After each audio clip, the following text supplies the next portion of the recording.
anyone with lungs can get lung cancer. These people are fighting. It makes you want to fight that much harder. She said, I don't want to die because I did nothing. There is still hope. And we believe there's an answer for everyone if you look far enough.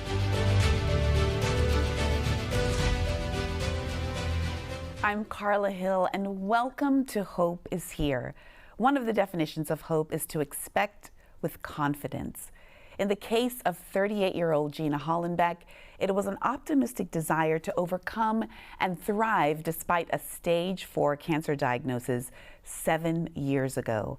As a young mother of 2 boys, she refused to flinch at the grim diagnosis, but rather forge ahead towards a vibrant and meaningful journey with a mission to help find a cure for not only herself, but for others who suffer from lung cancer.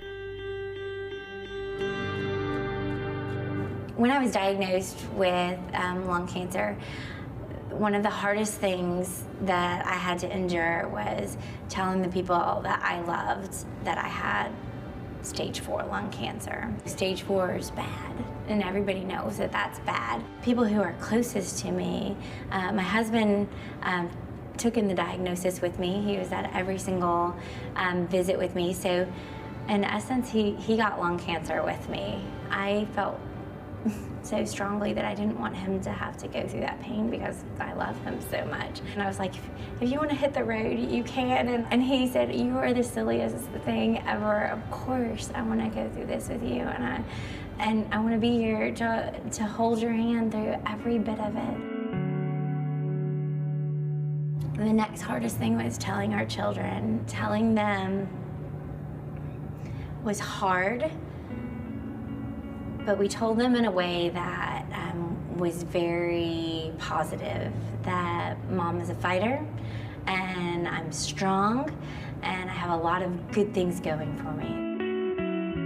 My youngest son had lemonade stands and to raise money for lung cancer research, and my older son is a kicker in the football team, and he got people to sponsor him per kicks. He didn't think in a million years that he'd raise over $8,000 for lung cancer research, and I think it has empowered him to say, you know, I can use the gifts that I have to make a difference. With lung cancer, it's allowed me to realize how important and how precious time is. I think for me, oh gosh, I was never really afraid to die, but now I'm not afraid to live, like really live. So I'm like taking every lesson I can, and I learned to surf, and I learned to play the cello. I'm skydiving. Oh my God, this is amazing. And so I think there's a lot of learning, and I think even though I would not wish lung cancer on anybody, I wouldn't trade it for the world.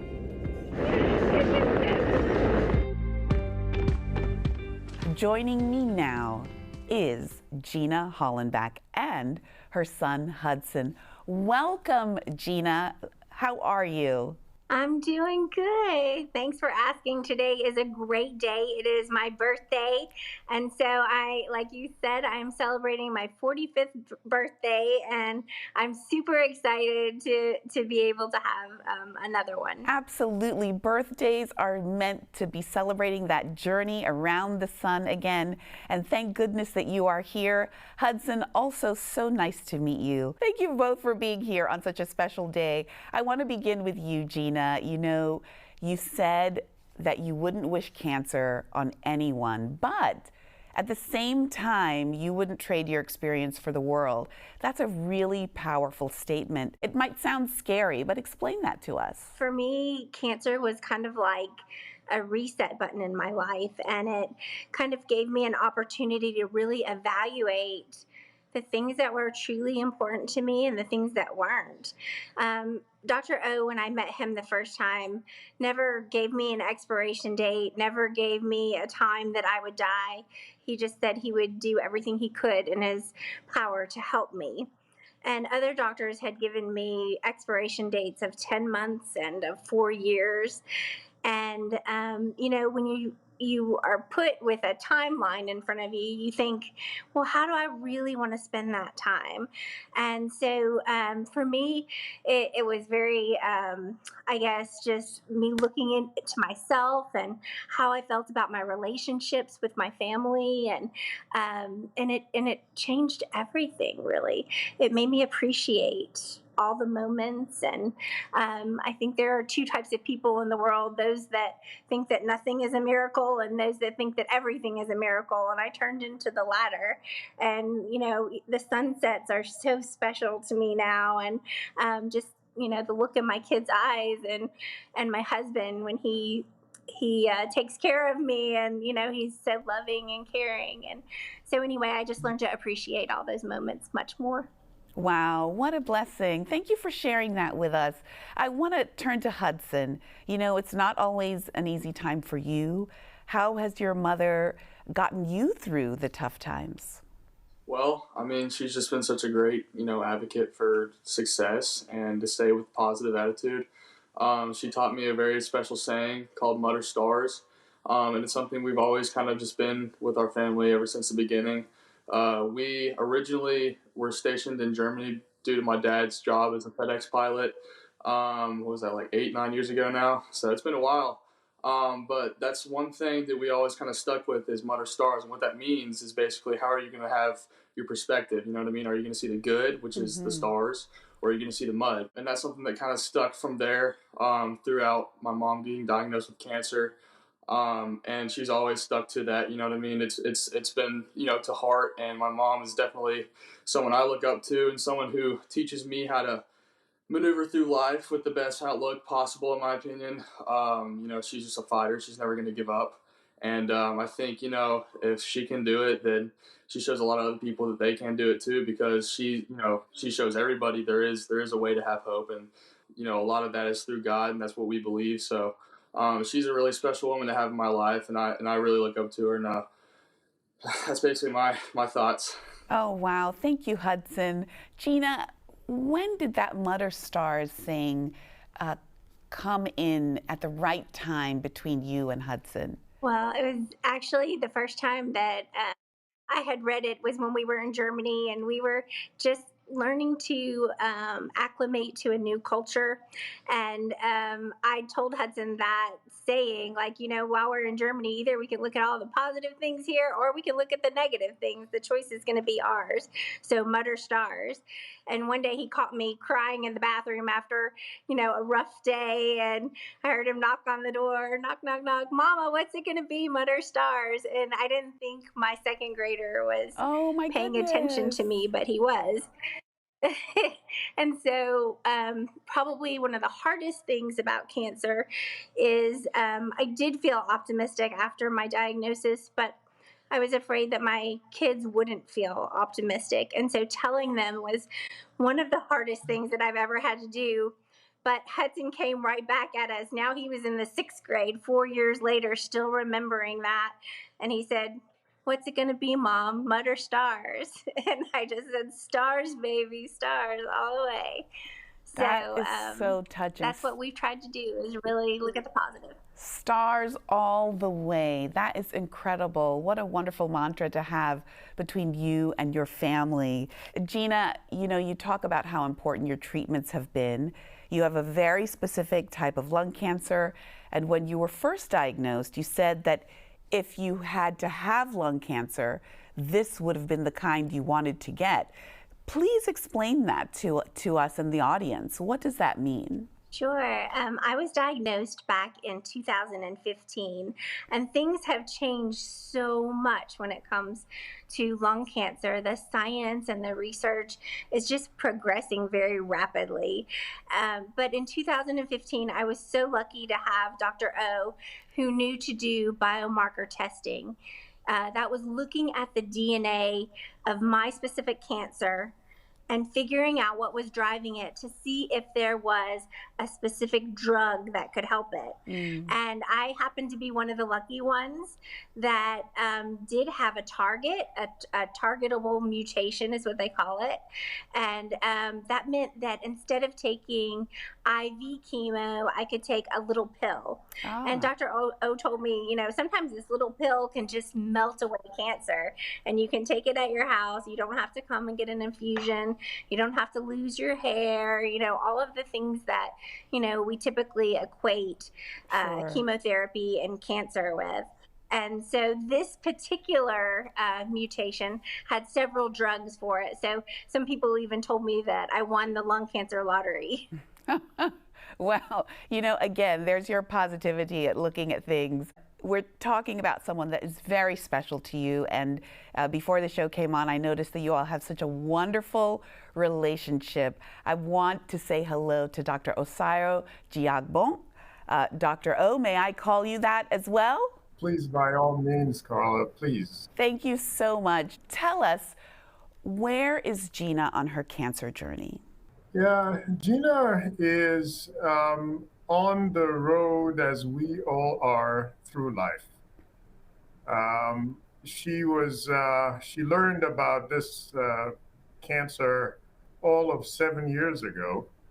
And as brave as she is, as brave as she has remained, she has stayed on the road, on the road of life, with a fighting spirit, with that incredible mega-wattage smile you see. Yes. And yet another birthday today. That's right. Oh my goodness. Just to educate our audience and all of us joining today, where is Gina's cancer right now? So the cancer started in Gina's lung. And by the time we knew she had cancer, it had also involved her brain,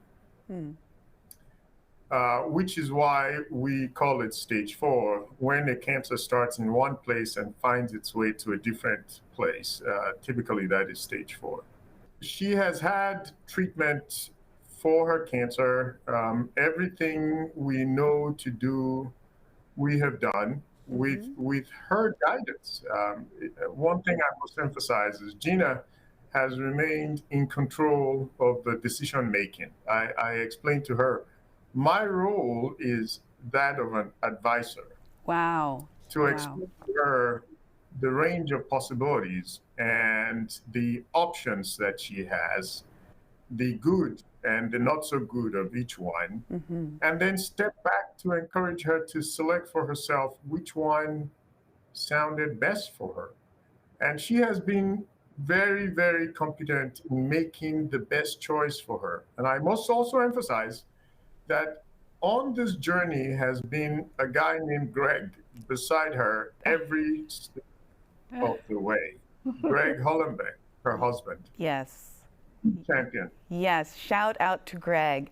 Dr. O, while I have you here, you know, it's so hard to believe that a young non-smoker can get lung cancer, but it is a reality that this show is educating the public about. Is there anything that you can impart to us about how this happens? Yeah, so I have learned a lot from Gina. One of the things I learned from her is if you have lungs, you can get lung cancer.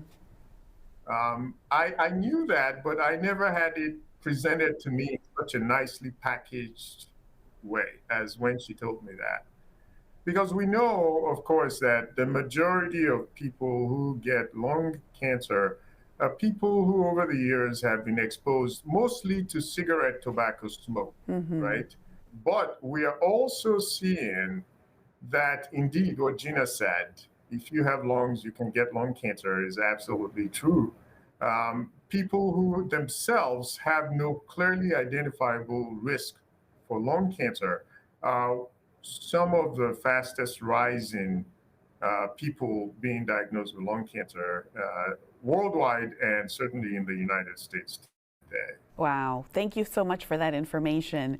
If you have lungs, you can get lung cancer. But, you know, Gina, I want to go back to you. You remain positive. I shared with you and your family, as a cancer survivor myself, I understand the need to be positive, but it's not easy all of the time. How do you rise every morning to greet the day with such hope? Each day that I open my eyes, I am thankful, and I guess I just figure, none of us really knows the day that we're going to die, and so since we're alive today, we might as well make it count. And so, it made me live my life a lot differently. My family and my husband and my friends and my community have just gathered around me.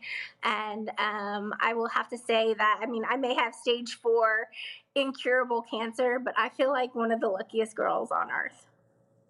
Dr. O, if I may go back to you, how important is it? Do you prescribe hope as an arsenal against cancer with your patients? Yeah, hope is vital. Without hope, there is no life, right? Mm-hmm. No life worth living. Hope is at the center of everything we do. Hope is what gets you out of bed in the morning and gets you into bed at night with the desire to wake up again tomorrow. Oh, right? My goodness, that is a test. Yes, yes, yes. Yeah, so hope is something that we need in every walk of life.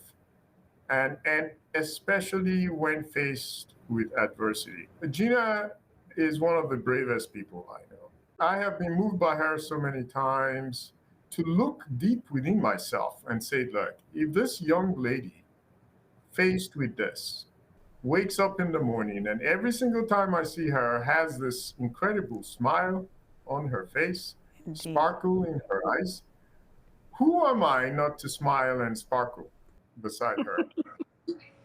And why would I not do everything I can to encourage anybody else I find in the same situation to look at her and strengthen themselves, pick themselves up the way she does, and keep fighting. Gina, you became an activist. In fact, you're the president of the ALK Positive Outreach. How did that all come about? Back when I was diagnosed in 2015, I was looking for somebody who was like me, and I couldn't find any young mothers who were battling stage 4 lung cancer. And so I got online and I finally found a Facebook group. Mm-hmm. It had about 200 members. It was started by a nurse just like me. Wow. And she lived in Alabama. And we just kind of shared stories, and the group grew and grew and grew. And now I think we have about 3,500 members. That's incredible. And in that group, though, one of the things, it was amazing because all of these people who had the same diagnosis from all over the world, really, were sharing their experiences. And one of the things that I saw is that there was not equity. And I didn't see that there was like a standard of care, not even in the United States when it came to lung cancer or ALK positive cancer. So I had to fight on the phone, sometimes 8 hours a day to get biomarker testing or to get targeted treatment, the therapy that I needed. And I thought in my head, what happens to the people who don't fight for 8 hours and who don't challenge the insurance companies? I know what happens to them. They don't live. And so it just seemed like it wasn't right. And that's when advocacy became truly a passion for me. Dr. O was another person who said, Gina, you're the type of people that we need to really stand up for the lung cancer community. Mm-hmm. And I thought, why me? And then I realized, why not me? So, I'm so thankful that I had the medical background to be able to say, hey, there need to be some standards of care. Yes. And so we formed the ALK Positive Support Group. Then we became a nonprofit. We had some amazing, generous donors who allow a free second opinion for anybody so that they can get expert opinions when it comes to ALK positive lung cancer. And then we're really just trying to diversify clinical trials, make sure everyone has access to them. And, those are some of the things that we see are really important. I want to jump in because we can't have this conversation without speaking about Ms. Bonnie Adario. Ms. Bonnie Adario is the founder of The Living Room. It is an organization that helps people with lung cancer, and there is a book of the same name, The Living Room. But really important to people like you, Gina, is the Go-To Foundation that Ms. Adario has founded. How has Bonnie Adario and the Go-To Foundation, how have they worked with you? Well, the very first time that I ever saw their sign was in Dr. O's office. And then as I got to know Bonnie, she's a patient herself, and she is just an incredible advocate. I mean, I would say she was like the matriarch of lung cancer advocacy, and she's just one of those people who's always about the patient. And after I enrolled in one of her studies called The Genomics of Young Lung, and I was kind of one of the first people to enroll in that. And when I did, it was so amazing. They had, phlebotomists come to your house to take your blood. It was like absolutely no inconvenience to the participants. And then you just send everything off. And so that was one of the first times that I had the opportunity to talk with her. But then she called me just out of the blue, and she's like, Gina, you're 38 years old and you took this study, and I just wanted to thank you. And I'm a patient myself, and of course I already knew that she was famous to me because I had read her book. Yes. And anyway, we have become friends ever since, and she has mentored me, guided me, and just loved on me throughout this journey. And the thing about her is, I feel like, of course, I'm her favorite, but she treats everybody like that. You're so right. But, I don't want to not discuss your own fundraising. I mean, you have done so much with your work. How much money have you raised thus far for research? If I had to guess, I would say over 200,000. Oh my goodness. I think you're being very humble. My research shows that you have done very well, and you're very particular about where that funding goes. You brought up your son, Hudson, and I want to go back to Hudson and just really give you applause for all of your activism that you've done. I mean, you've done your part as well. How does your work in fundraising for lung cancer help you, Hudson, in this journey with your mom, with your family? Personally, for me, that's something I feel like I want to be more proactive about, you know what I mean? I mean, that's my mom. It helps me feel like I'm able to contribute in more of an effective way. Like $30,000 compared to everything, else, it's not the biggest amount, but it's very humbling for me. And I'm very excited to be able to do it because it's something I really enjoy doing. And it's something I can use the things I feel like I'm good at to contribute to something bigger than myself. I'm able to help funding towards my mom and her foundation and all the things like that. Speaking of support, we're always reminded how important support is to the cancer patient.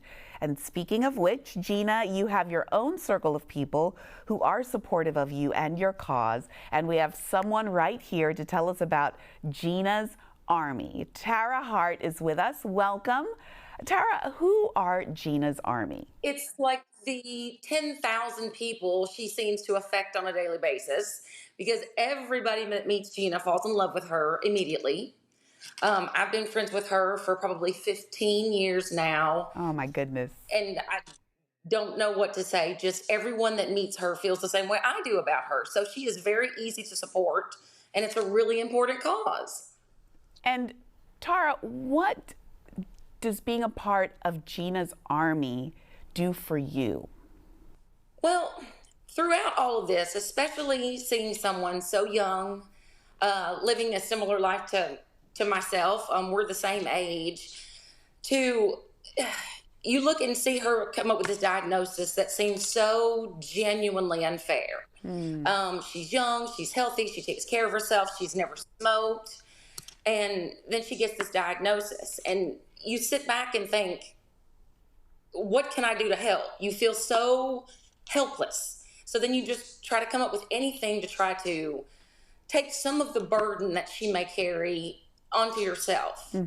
Dr. O, how important is a good supportive network to those who are going through a cancer journey? Oh, it's vital. A hug from somebody who truly loves you, the presence of somebody to wake you up in bed, maybe tell you, Mom, Mud or stars, things like that. Gina, this is a special day for you. We mentioned at the top of the show that today you are celebrating 45 years. Every birthday is a special occasion. I'm about to hit a big 5-0 myself. I wonder, what are you wishing for when you blow out the candles on the birthday cake or the birthday cupcake, whatever you're going to do special today? Oh, well, today is a special day, and I remember the day that I didn't value birthdays so much. I was afraid of getting old, and now it's so precious to me. My wish is to truly live, to love with all I have, and to live my life to the fullest. And so that's what my hope is. Thank you so much. Yes, always see the stars. If we haven't learned anything today, it is always see the stars. I want to thank our guests for joining us, and Gina, for spending your birthday with us. Happy birthday. May you enjoy many, many more. You're so welcome. You're so welcome. We truly appreciate all of you. Hudson, Tara, Dr. O, thank you for the gift of hope that you all have given us on this special day. Gina, happy birthday. And everyone, hope is here. Thank you all for being with us today.